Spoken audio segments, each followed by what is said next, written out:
사도신경으로 신앙 고백하겠습니다.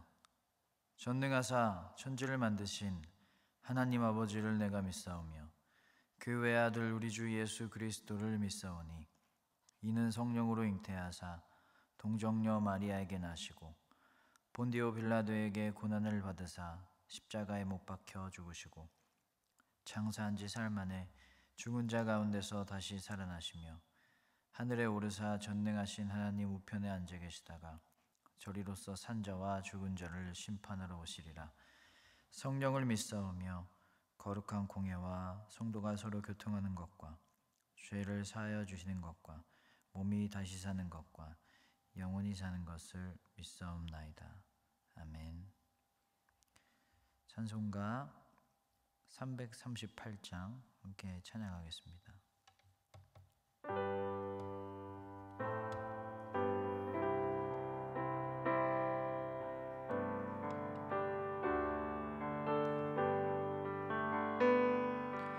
내 주를 가까이 하게 함은 십자가 짐 같은 고생이 남 내 일생 소원은 늘 찬송하면서 주께 더 나아가기 원합니다. 내 고생하는 것 옛 야곱이 돌베개 베고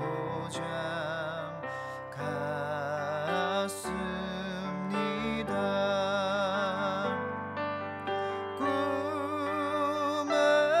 꿈에도 소원이 늘 찬송하면서 주께 더 나아가기 원합니다.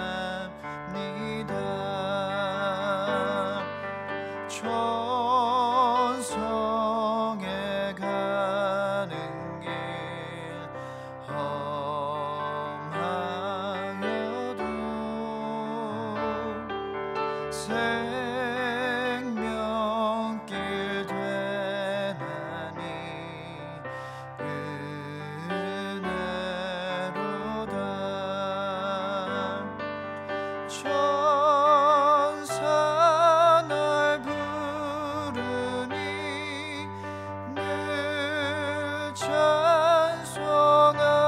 찬송하면서 주께 더 나아가기 원합니다.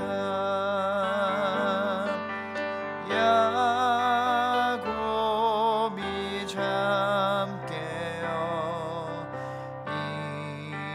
일어난 후 돌단을 쌓은 것 본받아서 숨질 때 되도록 늘 찬송하면서 주께 더 나아가기 원합니다.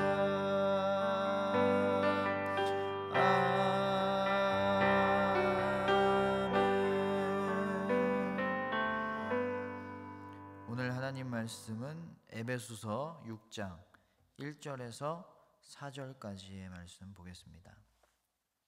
자녀들아 주 안에서 너희 부모에게 순종하라. 이것이 옳으니라. 내 아버지와 어머니를 공경하라. 이것은 약속이 있는 첫 계명이니 이로써 내가 잘되고 땅에서 장수하리라. 또 아비들아, 너희 자녀를 노엽게 하지 말고 오직 주의 교훈과 훈계로 양육하라. 아멘. 기도하겠습니다. 사랑의 하나님, 우리의 자녀를 온전히 주님께 맡깁니다. 우리는 너무나 나약해서 우리의 무지로, 우리의 나약한 마음으로 자녀를 대하고 그것이 부족한 양육으로 드러날 때가 있습니다. 우리가 완전해지는 방법은 오직 주님께 은혜를 구하며 지혜를 구하는 방법인 줄로 믿습니다. 아버지, 우리를 붙들어 주셔서 온전히 주님만을 의지하며 주님만을 바람으로 우리가 더 온전한 자녀에 대한 마음과 양육을 갖게 하시고, 또 우리가 실수한 것 있다면 주님께 맡김을 통하여 그 실수조차 은혜가 될 수 있는 귀한 가정이 될 수 있도록 주님 은혜 내려 주시옵소서. 예수님 이름으로 기도합니다. 아멘. 우리가 코로나를 살아가면서 가장 많이 들은 말이 있죠. 사회적 거리두기입니다. 코로나의 전염률이 워낙 높아서 전 국가 차원으로 거리두기를 했어요.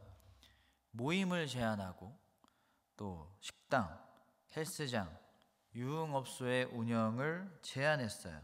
이제는 위드 코로나라고 해서 그 제한이 많이 풀렸지만 여전히 거리두기는 하고 있는 중이에요. 잘 지켜야 되겠죠?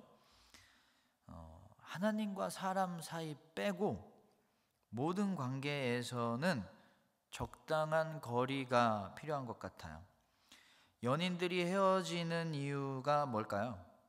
대부분은 거리두기 실패예요. 멀어져서만 헤어지는 게 아니고요, 너무 가까워지려고 해도 헤어지게 됩니다.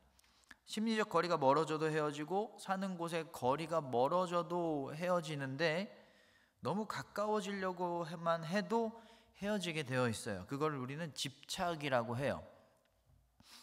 너의 모든 걸 다 알고 싶고 뭐 하는지 다 알고 싶어. 그런데 말을 안 해주면 화가 나고, 화나니까 싸우고, 싸우다가 헤어지죠. 어제 연락 안 받고 뭐 했어? 아까 무슨 생각했어? 핸드폰에 여자 아니면 남자 연락처 누구누구 있어? 몇 명이나 있어? 다 알고 싶은 거예요. 적당한 거리가 필요한 건데 너무 가까워지려고 하다 보니까 헤어질 때도 있는 거예요. 힘들 때가 있는 거예요. 여러분, 친구끼리 동업하면 될까요? 안 될까요? 안 되는 경우가 더 많아요. 실패할 때가 더 많습니다. 왜 친구랑 사업하면, 같이 동업하면 실패할까요? 동업자와의 거리가 있고 친구와의 거리가 있는데 이게 불분명해지는 거예요. 이게 애매해지는 거예요. 분명히 다른데. 친구끼리는 아무 거리낌 없이 편하게 할 수 있는데 동업자는 계약관계 그뿐인 거잖아요. 친구보다 멀어야 건강한 관계예요. 멀어져야 할 때 가깝고 가까워야 할 땐 멀어지게 되니까 친구랑 동업하게 되면 사업도 실패하고 친구와의 관계도 깨어지는 경우가 좀 많은 것 같아요. 요즘 청년들이 많이 쓰는 말 중에 선 넘네 라는 말이 있어요. 도를 지나쳤다 라는 뜻인데 장난으로도 쓰일 때도 있지만 진지하게 쓰일 때도 있습니다. 말이나 행동이 도를 지나쳐서 기분이 나쁘다, 조금만 더 넘으면 손절해버리겠다 라는 뜻을 함축하고 있습니다. 이 손절이라는 말도 참 많이 쓰는데 요즘 청년들은 손절을 참 잘해요.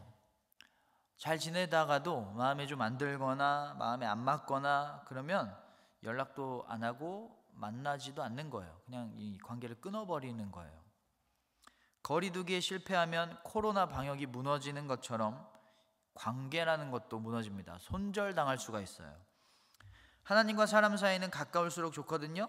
그런데 그 외의 다른 관계는 모두 적당한 거리가 필요합니다. 그러면 가족끼리는 어떨까요? 사회적 거리가 두기가 있는 것처럼 가족적 거리두기, 가정적 거리두기도 필요한 것 같습니다. 가족이라고 해서 가까울수록 좋은 게 아니더라고요. 가족도 거리가 필요합니다. 자녀가 아기일 때는, 굉장히 아기일 때는 부모님하고 자녀하고 가까울수록 좋아요. 그런데 점점 아이가 나이가 들고 청소년 시기가 올 때부터는 거리두기가 필요합니다. 아이가 중학생이 되면 이별할 때가 온 것이다 라는 말이 있어요. 점점 거리를 뒀다가 언제 다시 가까워지면 좋냐면, 자녀는 어른이 되고 부모는 조금 나이가 들었을 때, 부모님이 나이가 들면 돌봄이 필요하잖아요. 아이 같아지는 거랑 똑같아지는 거잖아요. 그때 자녀가 부모를 너무 방치하면 안 되겠죠? 부모님의 상태를 잘 알고 있으면 좋아요. 그러니까 부모와 자녀 둘 중에 돌봄이 필요한 상태가 한쪽에 있을 때 가까워져야 되고, 그러니까 어느 한쪽이 아이 같을 때는 가까워져야 되고, 둘 다 성인이 될 때, 성인일 때 좀 거리를 둬야 하는 것 같습니다. 그런데 심리적 거리, 마음의 거리, 멀어져라, 관계가 멀어져라 이러는 게 아니에요. 관계가 더 가까워지기 위해서는 사랑과 관심은 여전히 갖고 있되, 이 간섭의 거리를 둬야 오히려 더 가까워질 수 있다는 거예요. 상관하는 거리를 좀 떨어뜨려 놔야 관계를 지속할 수가 있어요. 좋은 관계를 지속할 수가 있어요. 자녀가 아기일 때는 당연히 부모님이 아이의 마음과 상태의 모든 것을 다 알고 있을수록 좋아요. 그래서 그거에 맞게 알맞게 반응을 해줘야 좋은 육아예요. 그런데 문제는 부모님은 여전히 다 알고 싶은데, 아이가 사춘기가 찾아오면 아이는 안 알려주고 싶어 하고요. 부모님이 자기의 모든 걸 다 아는 걸 싫어해요. 부모님은 다 알고 있는 게 사랑 표현인데, 사춘기 이상의 아이에게는 다 알고 있는 건 사랑 표현이 아니라 간섭일 뿐이에요. 우리도 그랬잖아요. 우리가 청소년기 때 엄마가 뭔가 다 간섭하려고 하면 싫고 짜증났잖아요. 아이들도 똑같습니다. 사춘기가 되면 아이는 점점 방문을 닫기 시작해요. 말도 좀 줄어들어요. 자녀가 제일 싫어하는 게 뭐냐면, 엄마가 내 책상 정리하는 거랑 페이스북이나 인스타그램에서 친구 추가하는 거예요. 그러면 자녀의 사생활 다 알게 되고 친한 친구랑 뭐 했는지 다 보이거든요. 왜 싫을까요? 일단은 그냥 싫고요. 잔소리 할까봐 싫어요. 어제 뭐 했니? 친구랑 뭐 했니? 누구랑 친하니? 학교에서는 뭐 했니? 여러분, 너무 알려고 하지 마세요. 비밀을 지켜주세요. 너무 거리가 가까우면 연인끼리 누군가 너무 가까워지려고 집착할 때 관계가 깨어지고 상처가 나는 것처럼 자녀와 부모 관계도 깨질 수 있고 상처가 날 수가 있습니다. 그럼 어느 정도 거리를 두면 될까요? 제가 정말 한 방에 이해하기 쉽게 말씀드릴 수 있는데, 엄마들이 특히 공감할 거예요. 여러분, 냉장고를 시어머니가 맨날 검사한다고 생각해 보세요. 맨날 뒤지고, 야, 이거는 왜 여기다 뒀니? 이게 왜 있니? 왜 청소 안 했니? 왜 냄새가 나니? 평가한다고 생각해 보세요. 시어머니랑 거리 두고 싶죠. 친정 엄마가 해도 싫잖아요. 여러분이 시어머니가 안 했으면 하는 걸 자녀한테 똑같이 안 하시면 됩니다. 여러분이 시어머니와 두고 싶은 거리만큼 아이와 거리를 두시면 딱 적당한 거리예요. 왜냐하면 아이한테는 이제 우리 엄마가 아니라 시어머니거든요. 시집살이거든요. 잔소리 안 듣고 싶잖아요. 시어머님한테. 그것처럼 잔소리 안 하고, 가끔 연락하고, 그리고 상관 안 하고, 그리고 가끔 필요한 건 또 주셨으면 하는 그런 마음도 있잖아요. 그런 관계가 사춘기 시절 아이에게는 필요합니다. 그러니까 청소년 아이들은 지금 시집살이 중인 거예요. 그러니까 자꾸 집에 들어가기 싫어하죠. 친구 만나고 싶고. 그리고 청년도 마찬가지입니다. 청소년이랑 거의 비슷하다고 보시면 돼요. 정말 놀라운 건 20살이 됐는데도 남자도 그렇고 여자도 그렇고 통금 시간이 있더라고요. 9시까지 들어와, 10시까지 들어와. 그때부터 안 들어오면 어디야? 언제 들어올 거야? 누구랑 있어? 뭐 하고 있어? 전화를 하기 시작하죠. 청년들은 이미 어른이 됐기 때문에 너무 간섭하려고 하는 것 자체가 이게 좀 이상한 거예요. 어른인데. 성인이니까 그냥 자기 인생 살도록 어느 정도 거리는 둬야 됩니다. 성인이니까 자기만의 세계가 있고 사회가 있거든요. 그걸 존중해 줘야 돼요. 그 사회생활을.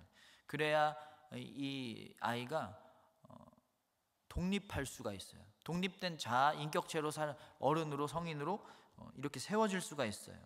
상관할수록 독립을 못하고 혼자 할 수 있는 것들이 없어지게 됩니다. 어린이는 어떻게 해야 될까요? 어린이니까 다 해주고 다 간섭해줘야 될까요?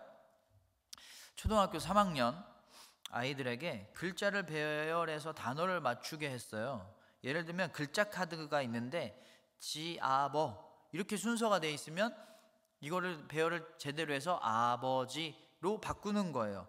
뭐 시서 특 울별이라고 돼 있으면 서울 특별시로 제대로 배열하는 겁니다. 아이들이 막 헤매고 있으면 한국 엄마들은 옆에 앉아서 바둑 두는 걸 보는 지나가던 할아버지처럼 훈수를 둡니다. 그거 아니야. 그거 옆으로 옮겨야지. 아이가 아니라 아바타 같아요. 엄마가 그냥 시키는 대로 하는. 아이가 엄마의 코치대로 제대로 답을 다 맞추면 그렇게 흐뭇한 미소로 아주 자랑스럽다는 듯한 미소를 지으면서 우리 아이가 이 정도예요 라고 뜻을 담아서 앞에 선생님을 바라봐요. 우리 아이가 이 정도예요, 이렇게 똑똑해요가 아니라 사실은 우리 아이가 제 말을 이렇게 잘 들어요가 더 맞겠죠. 그러면 미국 엄마는 어떨까요? 옆에서 지켜보는 것만 해요. 그 잘하면 잘했다고 칭찬하고, 노력했으면 그 노력을 또 잘했다고 하는 거예요. 아이가 정말 도움이 필요할 때만 도와줍니다. 어쨌든 두 쪽 다 단어는 맞추기는 합니다. 근데 차이가 뭘까요? 한국 엄마는 이 성취의 과정보다는 결과를 더 중요하게 여기고요, 미국 엄마는 성취의 과정을 더 중요하게 여기는 거예요. 그러면 결과만 보면, 결과가 더 중요한 성취의 결과만을 바라보면 애가 성공한 걸까요? 엄마가 성공한 걸까요? 애는 성공한 게 아니에요. 자기가 성공한 게 아니에요. 엄마가 해준 거니까 엄마의 성공입니다. 아이는 성취의 경험이 없는 거예요. 엄마 혼자 뿌듯한 거예요. 그런데 미국 엄마는 아이의 성취 결과가 아니라 성취의 과정을 경험하게 합니다. 여러분, 결국은 아이를 성장하게 하는 건 성취의 결과가 아니라 성취의 과정이에요. 우리가 그걸 빼앗고 있을 때가 참 많이 있다는 겁니다. 거리두기에 실패해서. 가까우면 상관하게 되고 평가하게 되고 개입하게 됩니다. 아이만의 인생이 있고 선택이 있는 거예요. 더 좋은 선택하게 해주려고 그래요 라고 말하고 싶겠지만, 사람을 정말 성장하게 하는 건요, 한 번도 안 해본 실패가 있는 삶이 아니라 나쁜 선택을 해서 실패를 경험하고 그걸 극복해보는 경험, 이게 사람을 성장하게 합니다. 그럼 더 좋은 선택을 할 수 있는 상태가 되는 거예요. 엄마 도움 없이도 나에게 맞는 선택을 할 수 있는 자기 인생을 살게 되는 상태가 되는 거예요. 오늘 말씀 4절을 보면, 또 아비들아 너희 자녀를 노엽게 하지 말고 오직 주의 교훈과 훈례로 양육하라. 부모님들에게 말하고 있습니다. 자녀를 노엽게 하지 말아라. 자녀의 마음에 상처를 주지 말라는 거예요. 그러기 위해서는 뭘 해야 된대요? 나의 교훈과 나의 감정대로 양육해라. 나의 판단대로, 나의 생각대로, 나의 계획대로 훈계하고 양육해라가 아니라, 오직 그거는 뒤로 밀어두고 거리를 두고 오직 주의 교훈과 훈례로 양육하라. 하나님의 말씀대로 가르치래요. 나의 마음, 나의 생각 멀리 두고 하나님의 생각, 하나님의 마음으로 양육하래요. 하나님 우리를 사랑하시고 자비하시고 오래 참으시는 것처럼 하나님의 마음으로, 하나님의 말씀으로 양육해야 된다는 거예요. 상처를 주지 않기 위해서 나의 것은 거리를 두라는 거예요. 떨어뜨리라는 거예요. 간혹 강해야 하는 엄마, 아빠임에도 불구하고 연약한 사람이기 때문에 아이에게 내 감정을 그대로 보여줄 때가 있어요. 내 감정을 토해내는 경우가 있어요. 감정적으로 대하거나 감정을 드러낼 때가 있어요. 아이에게 안 보여줘도 되는 절망, 어떤 개인적인 거든 아이를 대상으로 한 거든 짜증, 분노, 아이가 보는 앞에서 그런 모습을 보이면 안 되는데 보일 때가 있습니다. 그런 모습 보면 자녀보다 더 아이 같아요. 아이는 꾹 참을 때가 있거든요. 내 감정 드러내는 거, 엄마 아빠한테. 여러분, 완벽한 부모님은 없어요. 감정이 없는 사람은 없으니까요. 그런데 기도하는 부모는 그렇게 할 수 있더라고요. 기도로 하나님께 마음을 다 토로하면 건강한 마음을 유지하면서 나의 쓴 감정은 아이와 거리를 두게 하면서 건강한 모습으로 아이를 대할 수 있더라고요. 건강한 거리를 유지하면서. 너무 가까우면요, 자녀에게 나의 안 좋은 모습을 보여줄 수밖에 없거든요. 그래서 계속 기도하면서 하나님의 마음을 품고 자녀를 양육할 수 있는 부모님이 되셔야 됩니다. 너무 가까우면 자녀를 노엽게 할 수가 있어요. 내 마음을 좀 뒤로 미루고 내 관심, 내가 생각하는 어떤 상관과 간섭하고 싶은 그 마음을 잠깐 뒤로 미루고 하나님의 마음을 앞세워야 됩니다. 그러기 위해서는 우리가 하나님과 더 가까워져야 돼요. 하나님과 가까우면 사람들과 그리고 자녀들과 건강한 관계를 유지할 수가 있어요. 내 주를 가까이 하게 함이, 이 찬양 우리가 부른 것처럼 더 하나님께 가까이 가야 됩니다. 여러분, 너무 자녀와 가까우면 제대로 못 봐요. 여러분, 너무 가까이 있으면 이것만 보이잖아요. 바로 앞에 있는 것밖에 안 보이잖아요. 전체를 못 보잖아요. 거리를 둬야 더 잘 보입니다. 가까워서 보통은 공부밖에 안 보여요. 공부는 정말 자세하게 잘 봅니다. 공부에 대해서는 엄마는 자녀의 공부에 대해서는 너무 다 잘 알아요. 언제 학원 빠졌는지, 점수는 얼마나 나오는지, 이 점수면 어디 갈 수 있는지. 그런데 마음은 몰라요. 안 보이거든요. 뭘 원하는지도 몰라요. 어떤 상처가 있는지도 몰라요. 어떤 심리와 어떤 소망이 있는지도 몰라요. 이런 건 안 보여요. 아니, 안 보죠. 사회적 거리두기처럼 가족적 거리두기가 필요합니다. 여러분, 가까운 게 친한 게 아니에요. 적당한 거리가 친한 거고요. 그게 사랑이고 존중입니다. 양육의 궁극적인 목표가 뭘까요? 독립이에요. 부모님 없어도 살 수 있는 인격체로 만드는 게 양육의 목표잖아요. 그런데 거리두기에 실패하면 엄마 아빠 없으면 못 사는 아이로, 독립적이지 않은 아이로 자랄 수밖에 없다는 것입니다. 이거 이렇게 해라, 저거 저렇게 해라. 적당한 거리가 필요합니다. 군대가 왜 힘들다고 하는지 아세요? 자유를 다 빼앗겨서 힘든 것도 있는데, 여러분 직장 생활하다가 싫은 상사가 있어요. 그 상사 이제 퇴근하면 안 보잖아요. 근데 그 상사가 우리 집까지 따라와서 같이 밥도 먹고 같은 방에서 같이 자고 같이 살고 있다고 생각해 보세요. 군대가 그런 곳이거든요. 정말 싫은 사람이랑 몇 년을 같이 살아야 돼요. 퇴근이 없어요. 같이 붙어 있는 거예요. 거리두기 실패해요. 그래서 힘듭니다. 자녀와 부모도 너무 가까우면 너무 힘들어요. 발에 안 맞는 신발 신어본 적 있으세요? 그러면 신발도 힘들고 발도 힘들죠. 편한 신발은 적당한 공간이 있는 신발이에요. 소나무를 화분에다 키우면 작게 커요. 넓은 땅에다 키우면 3층 높이 정도까지는 크는데, 아이도 똑같습니다. 적당한 공간이 있어야 그만큼 크거든요. 그런데 너무 부모님이 자녀를 끌어안고 있으면 틈이 없어요. 숨 쉴 틈, 클 틈이 없습니다. 아이는 어른이 되어서도 아이로 자라게 됩니다. 아이로 살게 됩니다. 이 벌어진 공간, 약간의 거리를 통해서 여러 가지 경험도 해보고 여러 가지 것들을 느껴봐야 아이가 자랄 수가 있어요. 두 그룹으로 나눠서 내용이 똑같은 글을 읽게 했는데 딱 하나만 달랐어요. 한 그룹은 1인칭 단수로 읽었습니다. 나였어요. 그리고 다른 그룹은 인칭 대명사가 1인칭 복수, 우리로 읽었어요. 다 읽은 후에 자기에게 지금 가장 중요한 게 무엇인가를 물어봤는데 1인칭 단수로 읽은 사람들은 행복, 미래, 성취에 대해서 말했고 1인칭 복수로 읽은 사람들은 안전, 관계 이런 것들을 말했어요.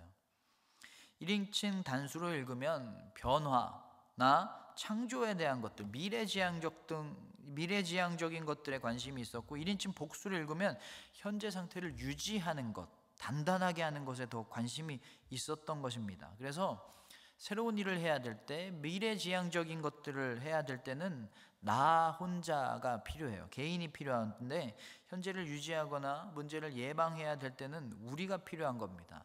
자녀는 미래지향적이어야 돼요.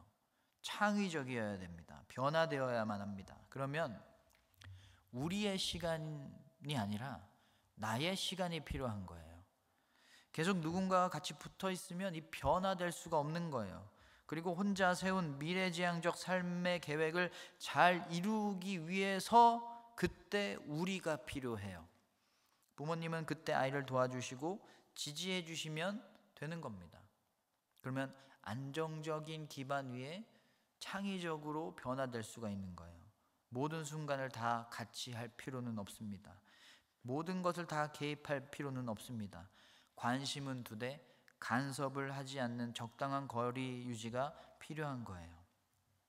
여러분, 내 감정 조절을 못해서, 내 감정을 못 이겨서 자녀를 너무 심하게 다그쳐서 후회하셨던 일들 다 있으시죠? 정신 차려보니까 내가 무슨 말을 한 거지? 내가 무슨 짓을 한 거지? 너무 심했네 라고 생각하신 적 있으시죠? 부모님은 실수했다는 것에 대한 자책과 미안함 때문에 아프고 자녀는 상처가 남아서 아프게 됩니다. 아이가 잘 자라려면 공간이 필요해요. 자녀를 꼭 안아주는 것도 중요하지만 자녀가 뒤척일 수 있고 다른 거 바라볼 수 있는, 움직일 수 있는 공간을 위한 거리두기도 필요합니다. 대신 하나님과는 꼭 붙어 있어야만 해요. 그것을 위해서 기도해 주시고 믿음을 가르쳐 주세요. 그리고 부모님들도 자녀에게 너무 꼭 달라붙어 있는 것이 아니라 하나님께 더 붙어 있으세요. 그러면 하나님이 하나님의 마음을 주셔서 자녀에게 건강한 거리를 유지할 수 있는 지혜와 마음을 주실 것입니다. 적당한 거리로 아이가 가장 적절한 삶 살아갈 수 있고 부모와 자녀가 가장 적절한 관계를 유지할 수 있는 여러분의 가정이 되시기를 주님의 이름으로 축원합니다. 이 시간 함께 기도할 텐데 말씀을 위해서 기도했으면 좋겠습니다. 하나님, 우리의 삶에 맡겨주신 이 귀한 자녀들을 잘 키워보려고 너무 자녀에만 매달렸던 순간들이었습니다. 그러면 가장 좋은 사랑 표현이고 그것이 가장 좋은 육아라고 철석까지 같이 믿고 그렇게 살아왔는데 그것이 우리의 무지의 표현이었습니다. 하나님, 이제는 우리에게 지혜를 주셔서 적당한 거리가 얼마 정도인지를 알 수 있게 하시고 그 거리를 유지할 수 있는 마음을 허락하여 주시옵소서. 그 거리로 인해 벌어진 공간 속에서 아이들이 더 독립된 자아로 자기만의 삶을 개척하며 좋은 사람으로 자라게 될 줄로 믿습니다. 그것을 위해서 우리는 아무런 힘이 없지만 하나님을 의지할 때 하나님이 지혜 주실 줄로 믿습니다. 자녀와의 적당한 거리 유지를 위해서 우리는 하나님과 더 붙어 있게 하시옵소서. 하나님과 더 가까이 가게 하시옵소서. 가까이 있게 하시옵소서. 더 기도하게 하시고 더 하나님만 바라볼 수 있는 믿음 있는 자녀, 부모님, 지혜로운 부모님이 될 수 있도록 주님 우리를 인도하여 주시옵소서. 이 기도 제목 가지고 함께 기도하도록 하겠습니다. 하나님, 내 감정을 못 이겨서 자녀를 너무 심하게 다그치거나 이것이 자녀를 위한 길이라고 믿으면서 자녀의 일거수일투족을 간섭하고 상관하고 조정하고 교정하려고 했었던 순간들, 그것이 가장 좋은 육아고 가장 큰 사랑의 표현이라고 생각했던 적이 있었습니다. 그것을 알아주지 못하는 자녀에게 서운하고 변화되지 않는 자녀에게 더 화가 났던 적도 있었습니다. 하나님, 이제는 적당한 거리가 어느 정도인지 우리가 알 수 있는 지혜를 허락하여 주시옵소서.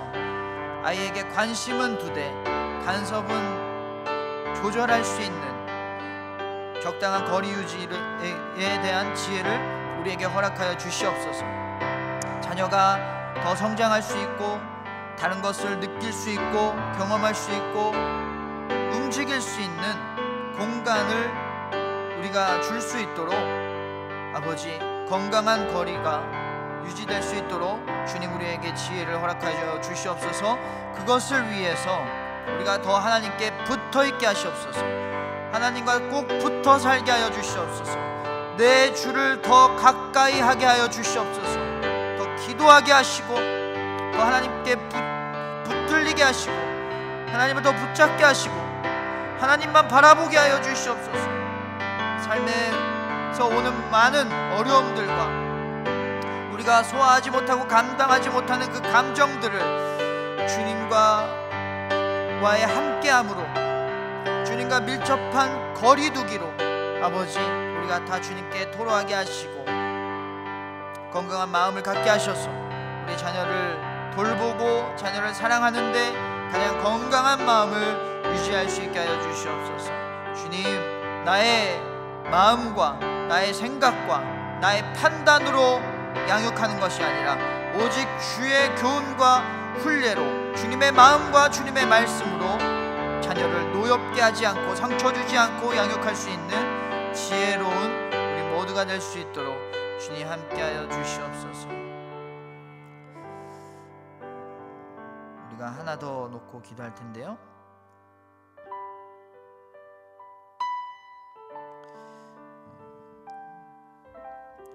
우리의 자녀들이 부모님의 본의에 아니게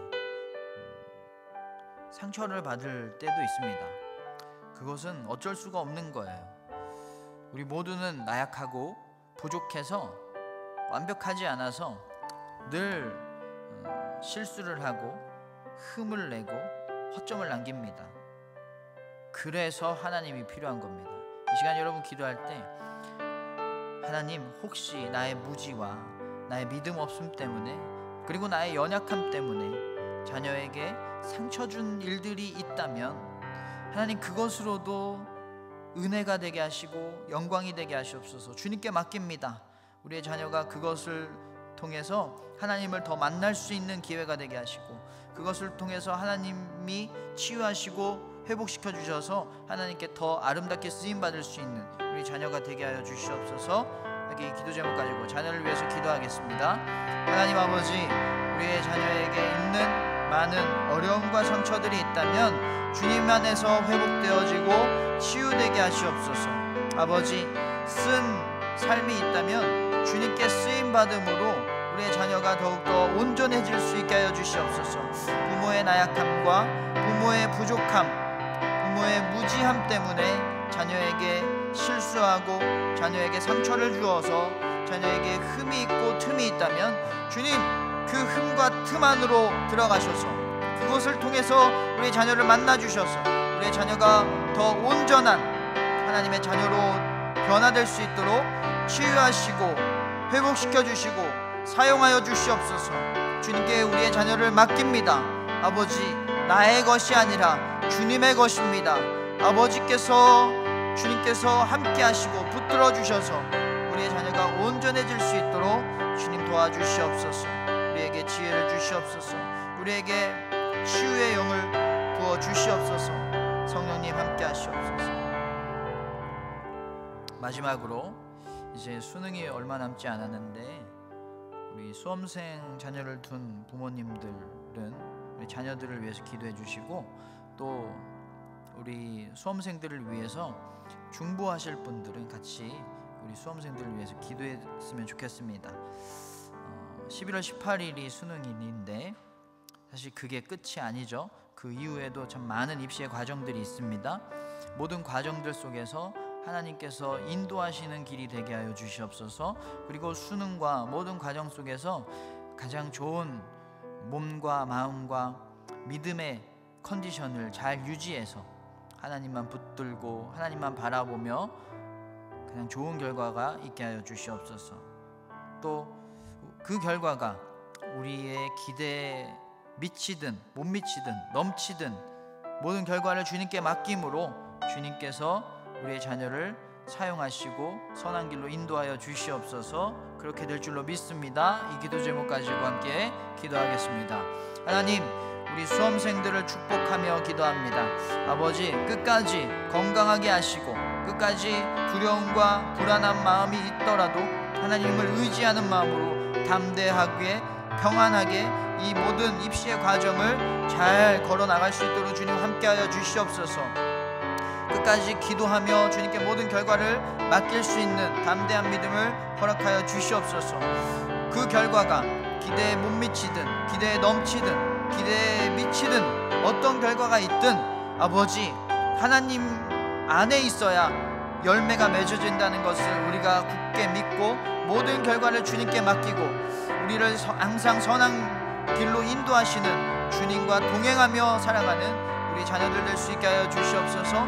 주님, 수능 때까지 그리고 수능 이후의 모든 입시의 과정 때까지 주님께서 함께 하시고 동행하여 주셔서 모든 과정들이 믿음의 과정 그리고 은혜의 과정, 주님을 만날 수 있는 가장 귀하고 복된 과정 될 수 있도록, 귀한 시간이 될 수 있도록 주님 축복하여 주시옵소서.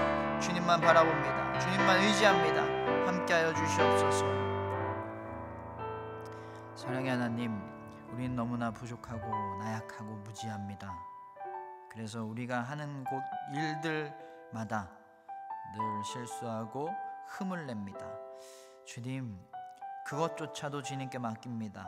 우리가 실수했던 것, 우리가 무지했던 것들, 그것 때문에 우리의 가족들이 상처가 되고 또 아픔이 있다면 주님 위로하시고 회복시켜 주시고 치유하여 주시옵소서.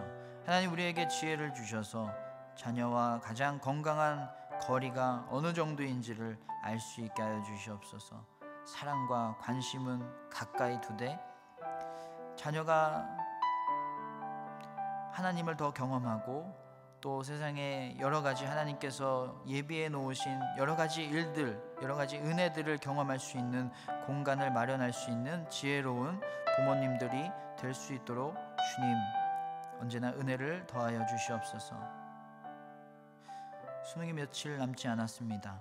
아버지, 두렵고 떨리는 마음이 있겠지만 그 마음 다 주님께 맡기고 그리고 모든 결과도 다 주님께 맡기고 선한 목자 되신 하나님과 동행하는 가장 복되고 은혜로운 입시의 과정이 될 수 있도록 주님 함께하여 주시옵소서. 이제는 예수 그리스도의 변함없는 은혜와 하나님의 다함없는 자비하심과 성령님의 끝없는 함께하심이 이제 하나님과 더욱더 가까이 붙어있기로 다짐하며 가장 건강한 거리를 두며 가족과 더욱더 사랑하고 정을 나누기로 기대하는 당신의 귀한 자녀들 머리 위에 그리고 모든 수험생들 그들의 가정 위에 이제로부터 영원토록 함께 하시기를 간절히 축원합니다. 아멘.